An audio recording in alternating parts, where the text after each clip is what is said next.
নমস্কার বন্ধুরা, রন্ধনের বন্ধন চ্যানেল থেকে সবাইকে স্বাগতম। আশা করি তোমরা সবাই ভালো আছো, আমিও ভালো আছি। আজকে আবার একটা নতুন রেসিপি নিয়ে আমি চলে এসেছি। এখানে আলু দেখে তো বুঝেই গেছো আমি কিছু একটা বানাবো। আমি এখানে 4টে আলুকে সেদ্ধ করে নিয়েছি সুন্দর করে। আর এখানে আমি সব রকম মশলা দিয়েছি, পেঁয়াজ কুচি, ধনেপাতা কুচি, কাঁচা লঙ্কা কুচি, জিরে পাউডার, চাট মশলা। এটা আলুটাকে আমি ভালো করে ম্যাশ করে মেখে নেব। আজকে আমি এই শীতের রাতে ডিনারে আলুর পরোটা বানিয়ে দেখাবো। আশা করি তোমাদের খুব ভালো লাগবে। আলুটাকে আমি ভালো করে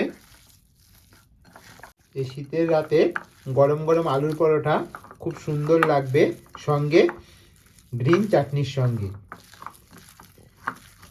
কারণ ঠান্ডার মধ্যে অনেকে ভাত খেতে পছন্দ করে না, তা আমরা এরকম একটা আলুর পরোটা ডিনারে রাখতেই পারি। আমি আলুটা সুন্দর করে মেখে নিয়েছি। এবার আমি পরিমাণ মতো যতগুলো পরোটা বানাবো সেই অনুযায়ী আটা মেখে নেব। আমি পরিমাণ মতো আটা নিয়ে নিয়েছি। এবার আটাটা আমি অল্প অল্প জল দিয়ে সুন্দর করে মেখে নেব। আমার আটাটা পুরো মাখা হয়ে গেছে। ঠিক এইভাবে মাখতে হবে আটাটা, খুব নরমও না খুব টাইটও না। দেখতে পাচ্ছ আমি কিভাবে মেখেছি। এবার আমি এক এক করে পরোটাগুলো বানিয়ে নেব। আমি গ্যাসে তাওয়াটা বসিয়ে দিয়েছি আর গ্যাসটা অন করে দিয়েছি। তাওয়াটা আমি গরম করে নেব। আমি এইভাবে আটাটার লেচি কেটে নেব।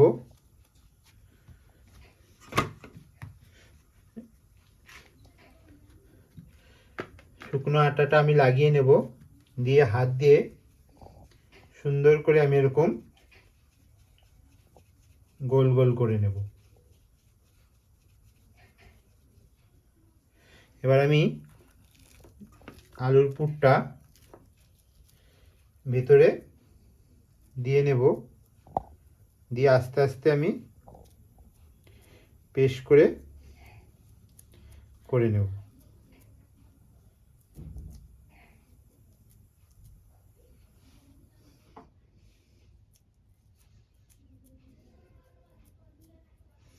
এইভাবে বানালে আলুর পরোটাগুলো দেখতেও খুব সুন্দর হয় আর খেতেও খুব স্বাদ হবে, দুর্দান্ত হবে।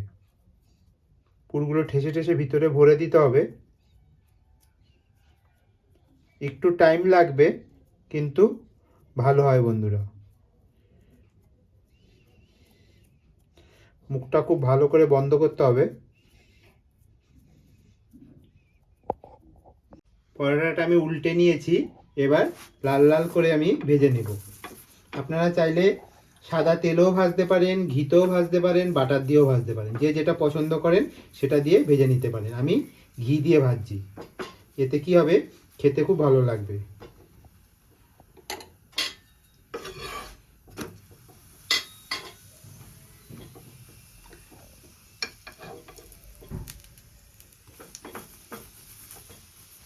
একটা চামচের সাহায্যে এইভাবে আমি ঘি লাগিয়ে লাগিয়ে সুন্দর করে লাল করে ভেজে নেব।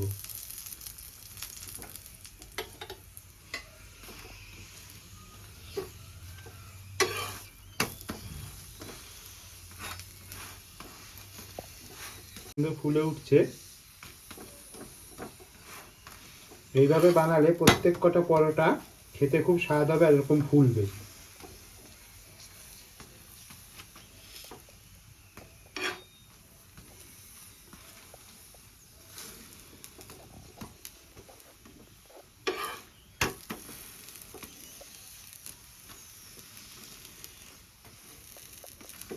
তাহলে আমার একটা পরোটা রেডি হয়ে গেছে। বাকি পরোটাগুলো আমি এইভাবে ভেজে নেব। দেখুন কি সুন্দর হয়েছে। এরকম লাল লাল করে ভেজে নেব বাকিগুলো। সেম ভাবে আমি আরেকটা পরোটাও ভেজে নেব। তাওয়াটা আমার গরম হয়ে গেছে। ওই পিঠটা সেকা হয়ে গেলে আমি উল্টে দেব।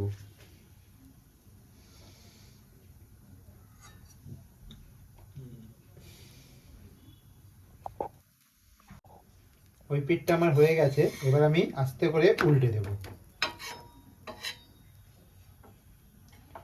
এবার এই পিঠটা আমি ঘি লাগিয়ে নেব।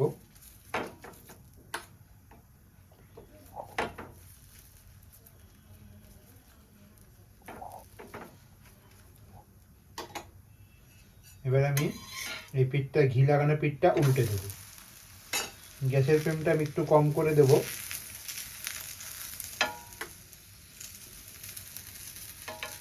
দেখুন কি সুন্দর ফুলছে।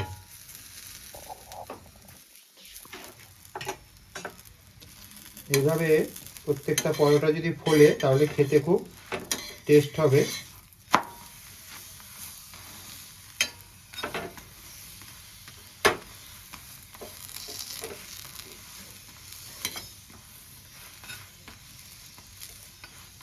সাইডগুলো এরকম চেপে চেপে আমি ভেজে নেব। তাহলে আমার রেডি হয়ে গেল আরেকটা আলুর পরোটা। এইভাবে আমি প্রত্যেক কটা পরোটা আমি রেডি করে নেব। আশা করি তোমাদের ভালো লাগবে। যদি ভালো লেগে থাকে তাহলে অবশ্যই লাইক কমেন্ট শেয়ার করতে ভুলো না। আর প্লিজ প্লিজ প্লিজ চ্যানেলটা সাবস্ক্রাইবার করে নিও। যারা এখনো পর্যন্ত সাবস্ক্রাইবার করোনি তাদেরকে সাবস্ক্রাইবার করে নেওয়ার অনুরোধ রইল। আর যারা সাবস্ক্রাইবার করে নিয়েছো তাদের জন্য অসংখ্য ধন্যবাদ। এইভাবে আমি প্রত্যেকটা পরোটা ভেজে দেব। আমার পরোটাগুলো রেডি হয়ে গেছে। দেখুন কি সুন্দর হয়েছে। প্রত্যেকটা পরোটা দেখতেও যেমন সুন্দর হয়েছে, খেতেও তেমন টেস্ট হবে। এবার আমি সার্ভ করে নেব। এরকম দই নিয়ে নেব, আর সঙ্গে এরকম ধনেপাতার গ্রিন চাটনি দিয়ে এই গরম গরম আলুর পরোটা আমি সার্ভ করে নেব। বন্ধুরা প্রচুর প্রচুর like and comment and share করো। প্লিজ প্লিজ প্লিজ আমার চ্যানেলটা সাবস্ক্রাইবার করে নেওয়ার অনুরোধ রইল। পাশে থাকা বেল আইকন বাটনটি প্রেস করে দিও এরকম সুন্দর সুন্দর রান্নার নোটিফিকেশন তাহলে সবার আগে তোমার মোবাইলে পৌঁছে যাবে। প্লিজ প্লিজ প্লিজ বন্ধুরা সবাই প্রচুর প্রচুর শেয়ার করো আর আমার চ্যানেলটা সাবস্ক্রাইবার করো। তোমরা আমার সাথে থাকো আর আমাকে সাপোর্ট করো। আমি একটা পরোটা দেখো কি সুন্দর হয়েছে, তোমাদের ছিঁড়ে দেখাচ্ছি। দেখো কত নরম এবং সফট হয়েছে। দেখতেই পাচ্ছ তোমরা। এরকম শীতের বেলা রাতের ডিনারে এরকম একটা পরোটা তোমরা রাখতেই পারো গ্রিন চাটনির সঙ্গে, আর এরকম সঙ্গে দই। আশা করি তোমাদের খুব ভালো লাগবে। রাতের ডিনারে বা সকালের ব্রেকফাস্টেও রাখতে পারো। তাহলে বন্ধুরা দেখতেই পাচ্ছ কত সুন্দর হয়েছে। তাহলে দেখা হচ্ছে পরের এপিসোডে।